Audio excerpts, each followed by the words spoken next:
Hey there, folks. Asmiric here. I know it's been a little while since I last did a video, but I've been playing League again, and well, I wanted to go over top lane, the current top lane meta, how it's shaping up basically in the current patch. We're on patch 6.3 currently. And I just basically wanted to talk about the lane, what we're seeing up there, and how it's shaping up. All gameplay footage in the background is solely there as footage. It's necessarily not represented. It doesn't have any meaning to that of the video. It is just there as something pretty in the background. All views and opinions are that of my own, and thus are not politically correct in context of the game. And everyone has their own views and opinions. So yeah, naturally, all views and opinions are that of my own. But anyway, so I wanted to just delve into top lane, talk a little bit more about it, and yeah, basically go over what we're seeing, the reason why we're seeing some of these slightly different picks, or why certain champions are being seen up there in comparison to others. So we're seeing basically all manner of different sorts of laners. We're seeing AD carries, we're seeing APs, we're seeing tanks, and we're seeing bruisers. Which is good for the lane overall. It's good, it's healthy, it means that the lane is continuing to be the most versatile out of all lanes in the game. And it shows that anything can go up top and can fight just about anything. So currently we're seeing AD carries such as Graves, Quinn. The reason being is Quinn is good at flanking. She actually has not too bad of a matchup against most of the bruisers. Can bully around tanks fairly efficiently. And when it comes to fights, although yeah, she's still an AD carry, and that means you're not coming in with another tanky kind of champion from the top lane. She does come in with a lot of versatility, what with her blind and Vault allowing her to do all sorts of things such as interrupting dashes, interrupting spells, and just generally she's very fast around the map due to her ultimate, which means that from a top lane perspective she's able to go off to mid lane, roam, gank, then get back to top lane with very little issues to herself, while also being able to push quite easily in that of herself.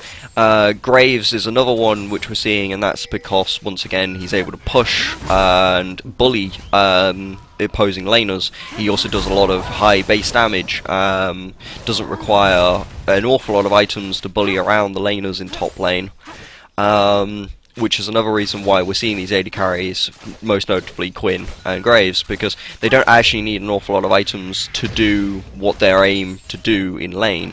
However, they don't necessarily have the kit to deal with what we see in bot lane, due to the fact that their kit just doesn't work later on in the game as such, from an AD carry perspective.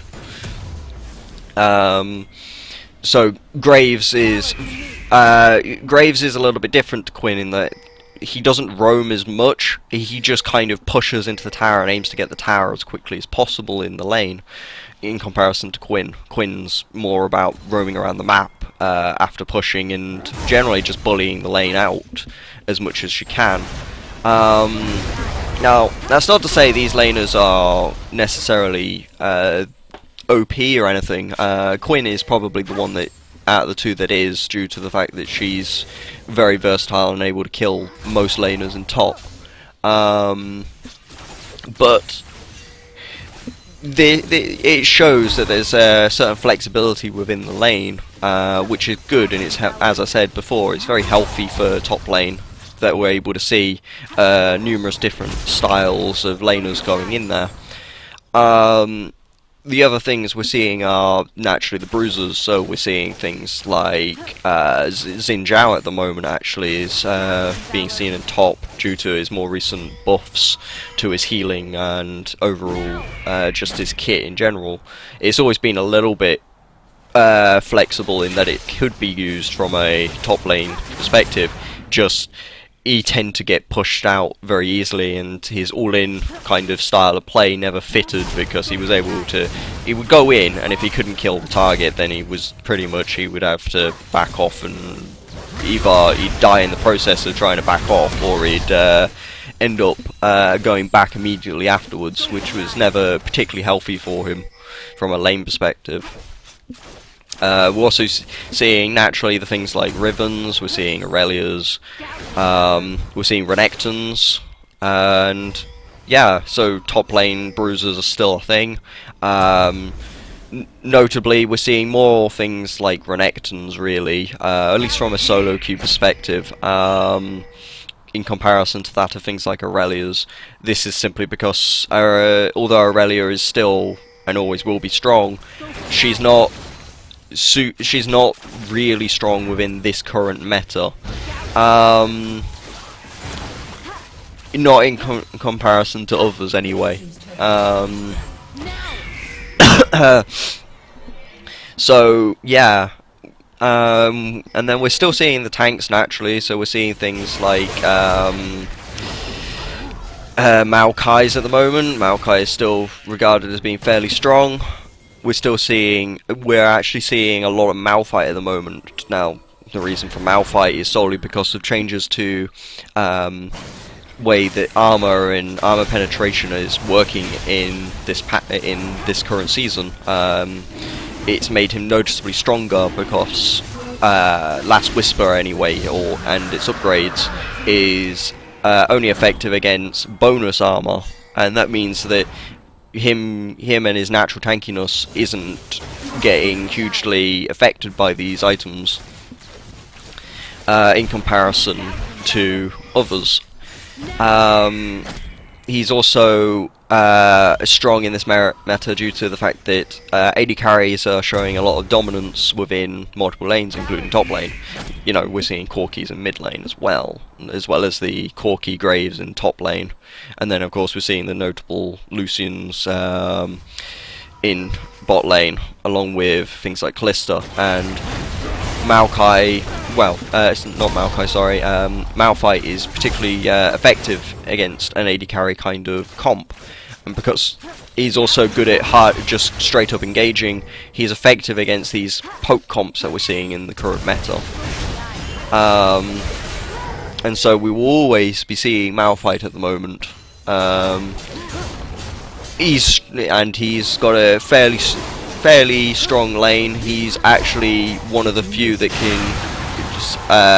has a strong lane versus all the AD carries in top, because once he's got his items, he doesn't really mind much about them. He just kind of fights them off and gets his farm. Early on, he will naturally struggle, like all tanks will early on, against an AD carry, but he's still strong, particularly strong in this current meta due to his overall presence outside of lane, because even if you do deny him a lot of farm, all it takes is for him to land one good ult and he can win the game for his team, especially against these very AD carry centric teams. But because of the notable dominance of seeing so much Malphite, we're also seeing more recently anyway, due to LCS doing it, LCS players, we're seeing Nautilus being picked up. The reason being is, out of all the tanks, Nautilus has a very pushy kind of kit. He's able to push in the lane with very little problems to himself, which is fairly strange for most tanks, but it's because he just walks into the lane, he auto-attacks it, and throws down his Riptide, and just destroys the wave before the enemy can do anything about it, and he just keeps shoving the lane in. Meanwhile, Malphite can't really handle these pushes, and then combine that with the fact that we're seeing so many ZZ Rock portals and banners of the command noticeably getting picked up by these Nautilus picks. We're just basically seeing an awful lot of pushy split push comps going around, due to Nautilus. Nautilus then just basically puts down the portal, puts down the banner in that same lane, watches it push, while he goes elsewhere to fight with his team. Malphite then has to either deal with it and TP as quickly as possible afterwards, but he doesn't usually have the ability to deal with the portal and the banner at the same time. So he has to, most notably, delay his massive tanky builds to make up for it by building his own portal and his own banner of command to deal with what Nautilus has done. But yeah, and then we're also seeing APs such as Lulu's, Lissandra's. We see the odd Kennen, but not very often. Kennen's very obscure in his viability pick, due to the fact that he's strong, but he's not really strong. He struggles against some of the bruisers who can get on him a little bit more easily, and he struggles against some of the AD carries as well, due to the fact that he's not really got the kit to deal with an AD carry as such. So Kennen, although we would perhaps see him, he's not seen as much as perhaps we'd like at times, but that might just be because he's just not as strong as other APs. The most notable strong AP being taken in top, though, is definitely Lissandra. This is because there was some buffs to her. I think it's before the new season came out. I can't remember, but it's because she's got the kit to deal with this AD carry meta. Because if there's multiple threats on the enemy team, she can eliminate one threat with her ultimate almost immediately, while also being a threat in the middle of the enemy team, what with jumping in with her claw and then ulting herself, or and then using the Zhonya's afterwards. She's noticeably definitely the strongest AP that we're seeing in top, alongside probably Lulu, but Lulu will always be strong simply because she can bully the lane and she has so much utility outside of the lane in comparison to others. But if we look at it from a strongest pick from each of these 4 different selections, so we've got the AD carries, we've got the bruisers, tanks, and the APs. Probably the strongest would be Quinn as the AD carry pick, due to the fact that she's just got so much more versatility over Graves, and actually does noticeably perhaps more damage than Graves in some situations. If we went from bruisers, it's a little bit harder, but I personally feel that Renekton's probably one of the strongest bruisers in top lane, due to his overall lane dominance kit, and the fact that he's one of the very few that can deal with AD carries to a point, except for potentially the Quinn. Quinn is the one that he struggles with the most, due to the fact that she'll just use Volt when he slices in. But other than that, Renekton is definitely my pick for a bruiser anyway, for top lane, personally. If we looked at tanks, it would definitely be the Malphite. He's got the kit, although he doesn't always have the best laning experience in this current meta. He does have the most impact from a game perspective as the game goes on.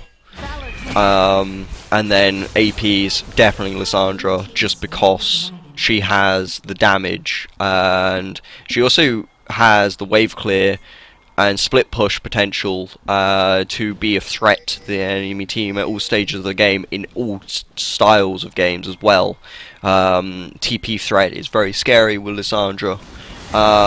That's the other thing that's actually very noticeable. Even after TP got nerfed in this in the preseason, TP is still being used in top lane. This is simply because if you don't take TP, then you're noticeably weakening your team at the moment, due to the fact that we've just came out of a meta where we were reliant on a top lane TP being part of the game. So it makes sense to continue to have this TP taken within the lane, just so that you can cover your bot lane, because we already know that chances are we're going to be seeing a lot of TPs taken from the other side as well, and it's like a double-edged sword. It's a case of you pretty much know the other side's going to take TP, so you have to take TP as well. And it's mostly because I feel from my point of view anyway, it's because we came from a meta in which we were reliant on this TP from top lane, and so we've grown used to needing this, and that's not likely to change anytime soon, I don't think. Not unless they make some ridiculous nerfs to it, and even then, chances are it's not going to change, I don't think. There's just no reason not to, unless you're really persistent on going for kills within the lane. You're going to be taking TP. And even then, if you're going for a competitive scene game, TP is required. You can't avoid it in this current state of the game. In solo queue, naturally, people will still take Ignite from time to time in top lane because their aim will be to snowball in that lane. But from a team perspective, most would just take the TP and work with their team, basically. So yeah, top lane is actually probably in its healthiest state at the moment, I feel. It's got the most flexibility. It's very playstyle orientated, what with the fact that we are seeing the AD carries, the APs, the bruisers and the tanks all fighting for dominance within the lane, and all having fairly good matchups against one another, with very little issues to themselves. So yeah, overall, not a bad meta for top lane at all. And personally, I'm quite happy to be playing within this meta in top lane. It's fun seeing all these different picks. It's fun seeing some of the more unorthodox picks as well. And, well, yeah, it's just a fun meta to play in. And I'm hoping that other players see it my way as well, that it's just overall a fun meta to play in for top lane. The flexibility is nice, and your play style plays a lot more into the lane than it used to, due to the fact that it's more down to what you want to be picking than anything else. And yeah,